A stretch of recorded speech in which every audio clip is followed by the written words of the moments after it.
बता दें कि आगामी विधानसभा चुनाव को देखते हुए इस वक्त बिहार से एक बड़ी खबर सामने आ रही है, जहां पे ये कहा जा रहा है कि तेजस्वी यादव और चिराग पासवान का मिलना महज एक संयोग था, या आखिर चिराग पासवान ने तेजस्वी यादव के साथ तालमेल को लेकर क्यों कहा कि यह संभव है, और आखिर चिराग पासवान ने साथ आने का कारण क्या बताया।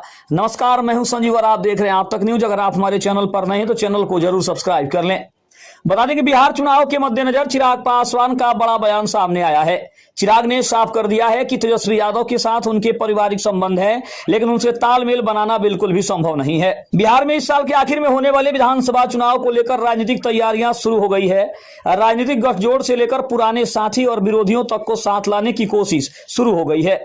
इसी बीच केंद्रीय मंत्री चिराग पासवान ने बड़ा बयान जारी किया है। चिराग पासवान ने साफ कर दिया है कि वह किसी भी हालत में राजद के साथ नहीं जाएंगे। दरअसल लोजपा रामविलास के प्रमुख चिराग पासवान ने बुधवार को कहा कि राजद नेता तेजस्वी यादव के साथ आना बिल्कुल भी संभव नहीं है और उनके साथ तालमेल बिठाना बिल्कुल मेरे कहीं ना कहीं कर्तव्यों के खिलाफ है। दरअसल हाल ही में केंद्रीय मंत्री चिराग पासवान और तेजस्वी यादव के बीच बिहार के नवादा जिले में मुलाकात हुई थी।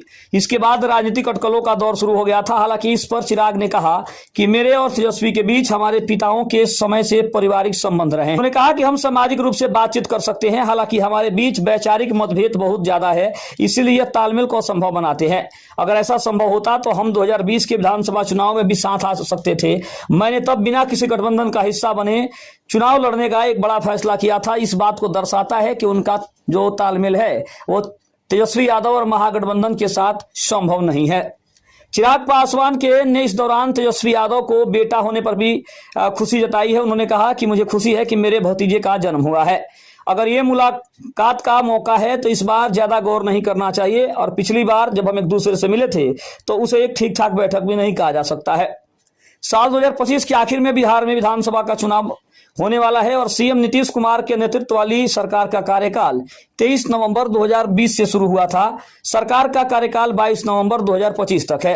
अनुमान के मुताबिक अक्टूबर या फिर नवंबर महीने की शुरुआत में बिहार में चुनाव के लिए वोटिंग हो सकती है। बिहार में मुख्य मुकाबला भाजपा जदयू लोजपा रामविलास जीतन राम मांझी और उपेंद्र कुशवाहा की पार्टी एनडीए और राजद कांग्रेस के महागठबंधन के बीच हो सकता है। और सबसे बड़ी बात यह है कि तेजस्वी यादव को लेकर जिस तरह से चिराग पासवान ने अपना बयान दिया है, इससे स्पष्ट होता है कि तेजस्वी यादव के साथ किसी भी कीमत पर जाने को चिराग तैयार नहीं है।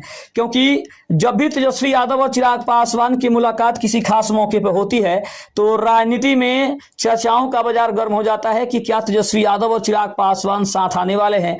जब भी उनकी यह मुलाकात होती है बिहार की राजनीति में चर्चाओं का दौर शुरू हो जाता है, लेकिन हर बार चिराग पासवान किसी न किसी कारणवश इस मुलाकात को नकारते हैं और उनका साफ तौर पे कहना होता है कि सिर्फ पारिवारिक संबंध की वजह से वो दोनों एक दूसरे से मिलते हैं। और राजनीति की बात करें तो राजनीतिक मतभेद उन दोनों के बीच में है, क्योंकि दोनों का विचार अलग है, काम करने का तरीका अलग है, सोचने का तरीका अलग है। बिहार के विकास को लेकर दोनों का जो मत है वो अलग अलग है। यही कारण है कि तेजस्वी यादव और चिराग पासवान का जो तालमेल है वो कभी संभव नहीं होता है। खबर आपको कैसी लगी कमेंट जरूर बताइएगा। तब तक के लिए धन्यवाद। जय हिंद, जय भारत।